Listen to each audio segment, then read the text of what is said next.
All right, Matt, I wanted to give you an idea about the deadlift program. I know that you're training this week, and I wanted to give you some information about what my deadlift programming has been like, a month ago.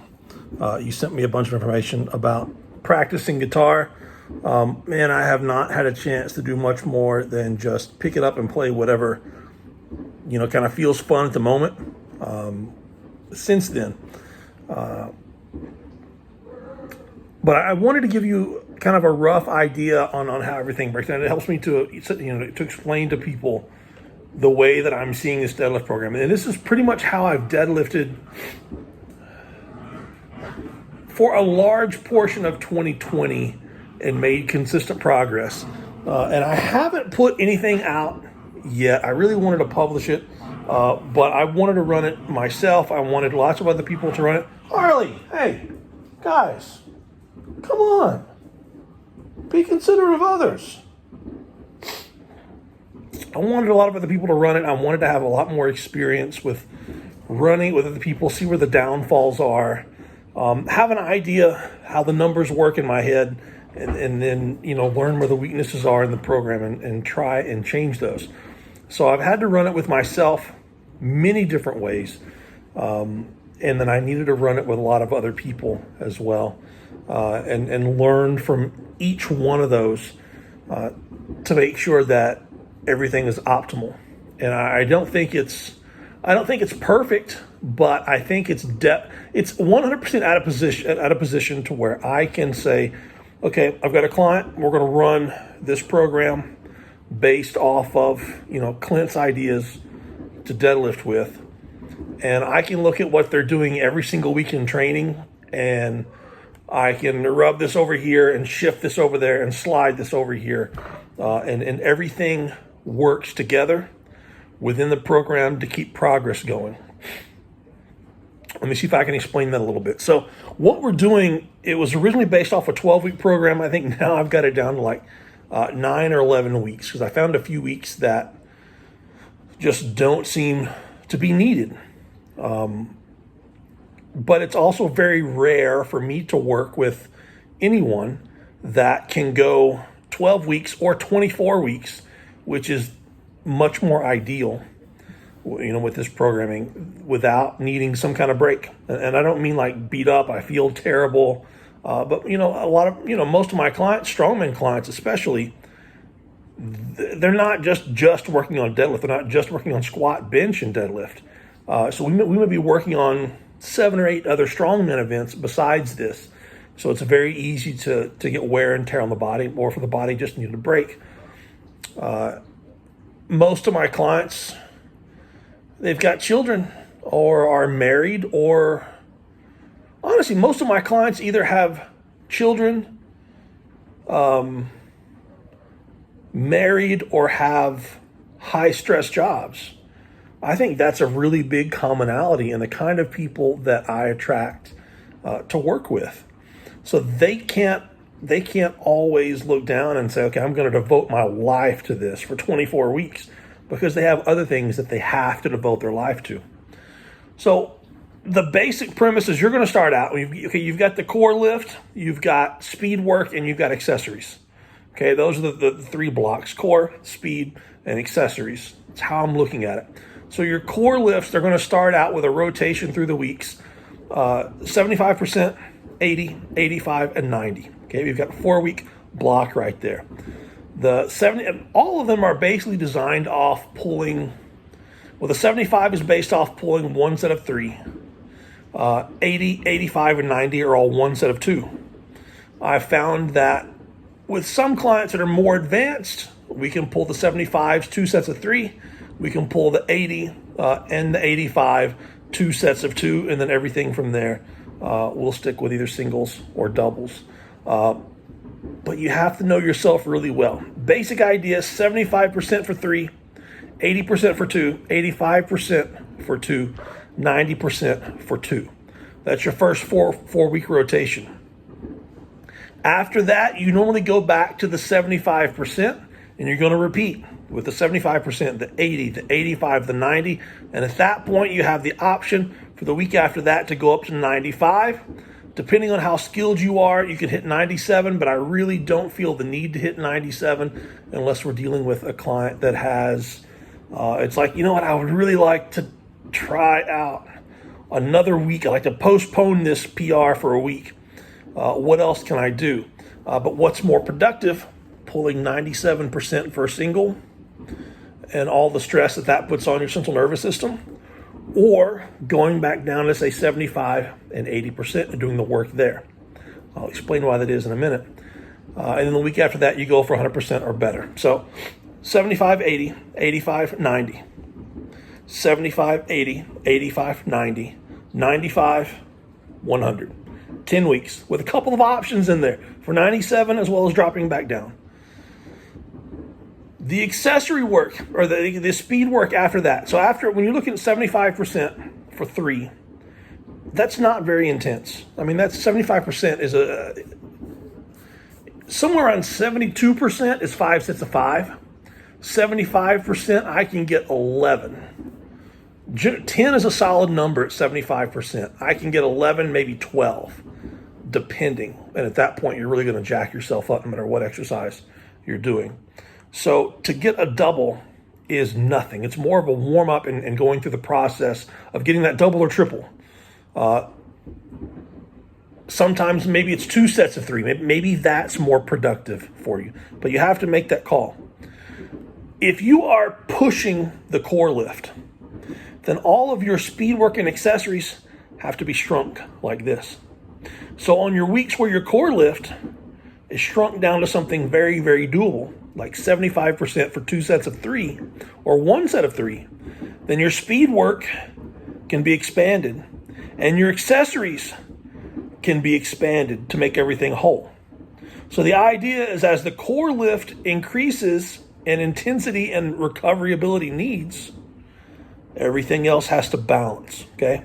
And obviously the perfect balance is somewhere around here.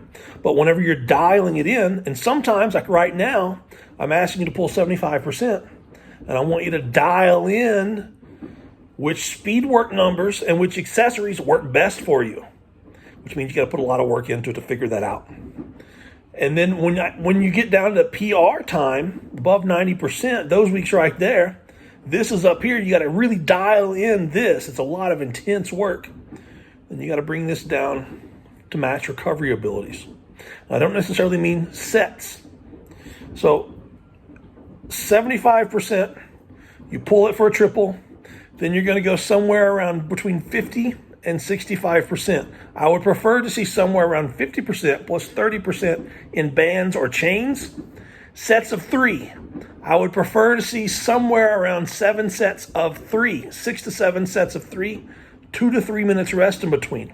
I know it doesn't necessarily qualify as speed work if it's not super dense, but what I like my clients to do is to be able to go out and pull a set of 3, go back and sit down and think, that didn't feel right. You know what? My shoulders were too far in front of the bar. I didn't have my belly out. I wasn't slamming my elbows down, protecting my armpits with my, and my lats. I just didn't drive everything right. I straightened my knees too early. All right, I can fix it. Let's go. And then go out and do the next set. So if we only have 1 or 2 of those sets, you don't get much of a chance to fix it. We need a lot of repetitive sets where you can coach yourself and go out and do your set, step back and say, what did I do wrong? You know what? This is what I did wrong. I see it on my phone right here. I'm going to go out and fix it this time. Okay, I didn't fix it that time. I'm going to go out and fix it this time. And then once you get it right, you don't need to just get it right and then go sit down. You need to get it right and repeat it. I know that you know this. You're an amazing musician. It's the same way that you teach. You want someone to have enough opportunity to get something right, and then you want them to be able to continually, repetitively get it correct over and over and over. I know that about basketball as well. But as the percent goes up, 75%, we're looking at somewhere around 7 sets of 3. 80%, we're looking at about 6 sets of 3. 85%, we're looking at somewhere around 4 to 5 sets of 3. 90%, we're getting down to 3 sets of 3. After 90%, we don't really need a lot of speed work, but it would not be a bad idea. The percent can also decrease as you're going down, but you have to kind of play that role and kind of figure out what's going to work best for you. If you finish the core lift and you're like, that's it, dude, my back is fried, my hamstrings are toast, then obviously you don't need 7 sets of speed work. But you do need the technical work. So you have to make that call there on what you're going to do and lower the percent, lower the band tension, take the bands off, take the chains off. But you've got to get the technical work in. Now, when it comes down to accessories, I can send you a long list as long as my arm is, and my arms are really crazy long and skinny. You need to pick out some accessories. The general rule is 4 exercises, 3 sets of 5 each exercise. How hard should it be? Generally, one exercise is about a 7 out of 10. The others are just going through the motion, 5 out of 10. That's basically it. How do you choose the exercise? Well, on your 75% week, your back shouldn't be beat up. Your hips should not be beat up. Hamstrings should not be beat up. So you could do a sumo box deadlift. You could do a 10-second deadlift, which is 5 seconds up, 5 seconds down. You could do a 5-second deadlift where it's explosive on the way up and 5 seconds on the way down and explosive on the second rep and then take it all the way down. You could sumo box deadlifts, good mornings, stuff that's also back. You could do a low box squat, a Hatfield squat as well. Stuff that is a little bit more taxing on the joints and the back, maybe the elbows as well. On the weeks where you're at 85%, 90, 95%, by the time you finish that set, you may be, my hips are fried because you're pulling sumo. My back is just exhausted after the deads and the speed deads. Or I'm just mentally fried. Those are the weeks where you go out and do an absolute crap ton of glute ham raises, reverse hypers, band ham curls, tons of rows, not barbell rows, band rows, chest supported or whatever it may be. But you avoid the stuff that is hip heavy. You avoid the stuff that is low back, spine heavy. But those have to be calls that you make. And you never, ever, ever train beyond your recovery abilities. Now, I'm going to work this week. It's Christmas week. It's Wednesday morning. It's Tuesday night, 3:45 in the morning. And my goal is to make a sheet, something like this. And I'll work on a rough one for you, because if I make it for you, then I'll make it perfect like 6 weeks from now. But the idea is that at the top I want to have the rotation of the 10 weeks and how it goes. And it is important to know that you can always walk into a week and say, today is not a 90% week. Today is not a 90% week, but I don't want to just throw this week out the door and it be a total waste. It's not a 90%. You know what it could be? Could be a 75% week though. I could pull 75% for a triple. And then you could go ahead and complete the full 75% training session, because remember we talked about, as that 75% goes down, where do you get to put all of your other energy on? All that other stuff over here. And nothing says you have to do the heavy hip, heavy back, heavy intense accessories. You can still do all the rolls and the band ham curls and reverse hypers and glute ham raises, rear delts. You can still do all of that stuff over there. Got to find balance though. So we got the core lifts at the top and the rotation at the top. So I want everything.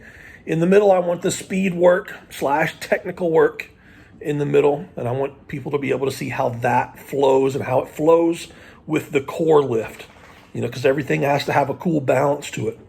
And then at the bottom, I want a big long stack of accessories.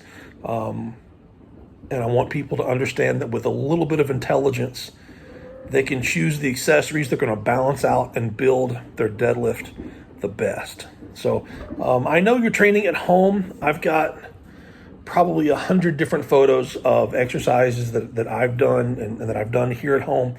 And I've sent them with videos to clients, ways to mimic, seated pulley rows, one arm rows, glute ham raises, back extensions, pullovers, really you name it. I've developed a way to do the exercise at home. So I've got a lot of photos and a lot of videos.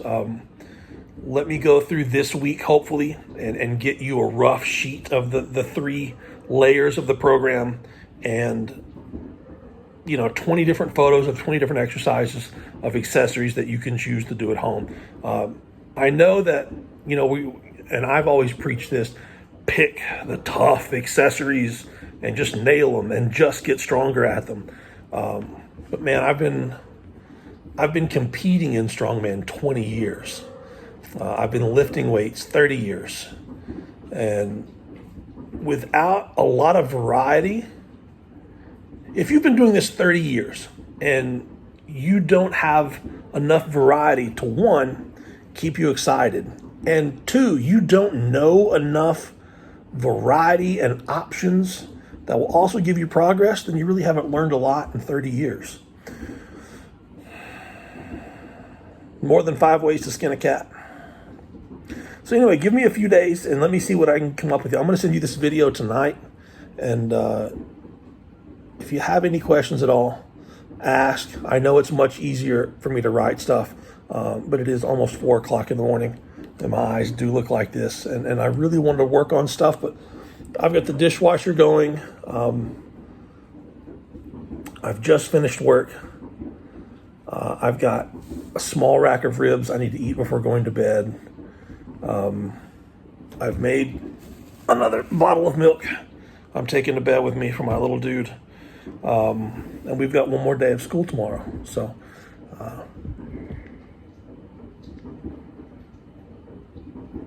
little tired, a lot to do, but my week is getting shorter. So anyway, man, I hope you have a great night. I hope this makes sense. Ask some questions and let me get to work and let me see if I can get you some more information. Get and keep your deadlift safely moving in the right direction. Thanks, man.